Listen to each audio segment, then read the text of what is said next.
Apple dan Intel telah membuktikan teori disrupsi yang dikeluarkan oleh Clayton Christensen 25 tahun yang lalu. Dan ini merupakan peringatan bagi Anda, para inovator korporat yang punya tanggung jawab untuk memastikan perusahaan Anda dapat terus bertumbuh dalam situasi apapun. Jadi, seperti apa sih teori disrupsi itu dan apa peran Apple dan Intel dalam kisah ini? Yuk kita simak di video berikut ini.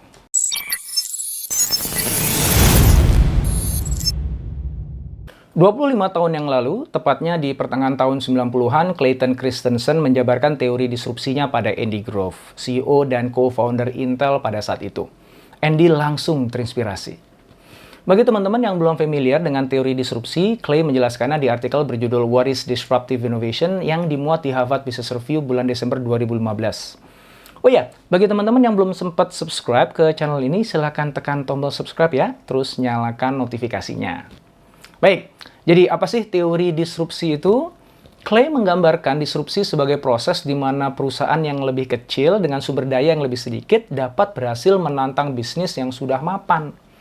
Secara khusus karena pemain yang mapan itu fokusnya pada peningkatan produk dan layanan mereka untuk pelanggan yang paling menguntungkan dan cenderung mengabaikan kebutuhan segmen-segmen lainnya. Nah, pemain baru yang lebih kecil tadi mulainya justru dengan menargetkan segmen yang diabaikan oleh pemain mapan tadi. Mereka menyediakan produk yang sesuai dengan kebutuhan segmen tersebut dengan harga yang biasanya lebih rendah. Sementara itu, pemain mapan atau sering disebut dengan incumbent sibuk mengejar profitabilitas yang lebih tinggi di segmen yang lebih menuntut. Mereka akhirnya mengabaikan pemain kecil tadi. Nah, pemain kecil tadi lama-kelamaan kan mulai naik kelas tuh. Teknologinya lebih baik dan juga kinerjanya jadi lebih baik. Kualitas produknya akhirnya bisa memuaskan pelanggan mainstream yang digarap oleh sang incumbent. Nah, ketika pelanggan mainstream mulai mengadopsi produksi pemain kecil tersebut dalam jumlah besar, saat itulah terjadi disrupsi. Contoh, Netflix. Netflix itu diluncurkan tahun 1997, dan waktu itu bentuknya adalah sewa DVD lewat pos. Layanan awalnya tuh nggak menarik bagi sebagian besar pelanggan Blockbuster, perusahaan penyewaan video terbesar di Amerika pada saat itu. Mereka, pelanggan Blockbuster itu biasanya dia sewa video itu karena mereka cari yang new release kan ya. Dan itu spontan, dan mereka pengen cepet langsung nonton kan. Nah, model layanan Netflix yang mengandalkan pengiriman DVD lewat pos itu membutuhkan beberapa hari untuk sampai ke tangan si pelanggan. Nah, jadi kan nggak menarik. Maka layanan sewa video lewat pos ini hanya menarik bagi beberapa kelompok pelanggan yang niche aja gitu, yaitu penggemar film yang nggak peduli dengan new release. Mereka biasanya pengguna awal dari pemutar DVD dan pelanggan online.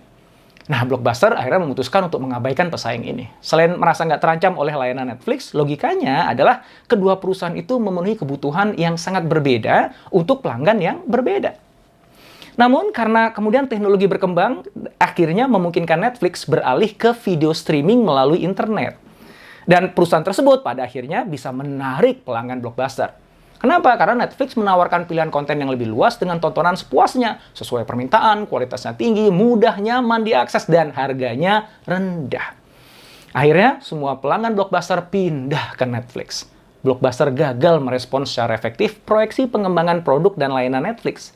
Itulah yang jadi penyebab runtuhnya raja penyewaan video tersebut. Oke, udah kebayang ya disrupsi ya? Sekarang kembali ke Intel dan Andy Grove. Terinspirasi oleh teori disrupsi, Grove mendorong Intel untuk melakukan sesuatu yang jarang dilakukan oleh perusahaan, yaitu meluncurkan produk dengan margin rendah yang mengkanibal produk-produknya sendiri di kelas yang di atas. Tapi akhirnya Intel melakukannya. Mereka memperkenalkan prosesor Celeron pada tahun 1998. Dan itu memang mengkanibal prosesor Pentium mereka sampai pada tahap tertentu ya. Tapi juga memungkinkan mereka untuk menangkap 35% dari pasar tempat mereka bersaing. Mungkin yang lebih penting lagi, Celeron berhasil menghalau ancaman dari segmen yang ada di bawah. Nah, bermula sebagai produk yang inferior, kemampuan daya komputasi Celeron meningkat secara drastis sejalan dengan waktu. Hingga akhirnya mampu melampaui kinerja produk incumbent. Itulah yang memungkinkan Intel memenangkan pasar komputer yang lebih luas. Meskipun komputer pribadi itu lebih murah, tapi kan menjual produk yang ada di setiap rumah dan di setiap meja itu kan ujung-ujungnya memberikan keuntungan yang besar bagi Intel kan. Dan yang lebih penting, menempatkan Intel sebagai pemimpin industri yang tak terkalahkan. Nah, Intel berhasil membuktikan teori disrupsi yang Andy Grove pelajari langsung dari Clay Christensen.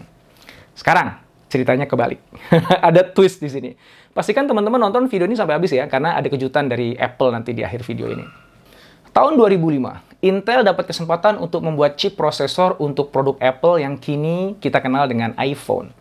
Namun Intel menolaknya saat itu. Bagi Intel, margin yang diperoleh untuk membuatkan chip untuk iPhone itu terlalu rendah. Lagi pula Intel juga nggak yakin iPhone akan dapat terjual dalam jumlah yang banyak. Ini saat dimana Intel terjebak pada apa yang Clay sebut dengan innovator's dilemma, sebuah konsep yang jadi jantung dari teori disrupsi. Dilema inovator ini terjadi pada perusahaan incumbent atau penguasa pasar di industrinya. Mereka harus memilih antara terus fokus pada produk dan pelanggan yang saat ini jelas memberikan margin yang besar, atau harus berinvestasi pada inovasi baru untuk mengejar peluang pasar masa depan yang saat ini jelas tidak memberikan keuntungan yang berarti. Dan riset dari Clay menunjukkan bahwa pada akhirnya kebanyakan perusahaan incumbent memilih pilihan yang pertama. Demikian juga Intel. Akhirnya, Apple mendesain chip iPhone-nya sendiri. Perjalanan Apple dimulai dengan chip A series yang pertama kali masuk ke iPhone 4 dan iPad generasi pertama. Dan di tahun-tahun berikutnya, chip itu menjadi semakin lama semakin kuat, semakin cerdas, dan semakin mampu melakukan tugas-tugas yang rumit. Dan meskipun telah jadi sangat powerful, hebatnya chip Apple itu adalah punya kebutuhan daya baterai yang nggak terlalu banyak gitu. Dan iterasi terbarunya, yaitu A14 Bionic, sekarang mendukung iPhone dan iPad generasi terbaru. Pada tahun 2018, Apple mengumumkan bahwa mereka akan membangun chipnya sendiri untuk digunakan di seri produk Mac.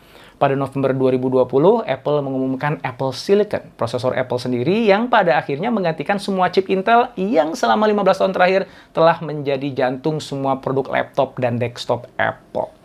Hebatnya, hasil benchmark independen menunjukkan bahwa kemampuan komputasi Apple M1, versi pertama dari Apple Silicon, jauh melampaui kemampuan prosesor terbaik Intel. Semua pihak memproyeksikan kesenjangan daya komputasi itu akan semakin besar sejalan dengan waktu. Coba Anda lihat grafik berikut ini. Ini adalah perbandingan kinerja prosesor Apple versus Intel dalam 8 tahun terakhir. Teori disrupsi terbukti lagi kan? Bahkan di sini ceritanya Intel yang dulu dijadikan contoh sebagai disruptor di industri mikroprosesor, malah justru kini terkena disrupsi oleh Apple. Jadi, apa lessons learned yang Anda dapatkan dari video ini? Silakan tulis di kolom komen di bawah.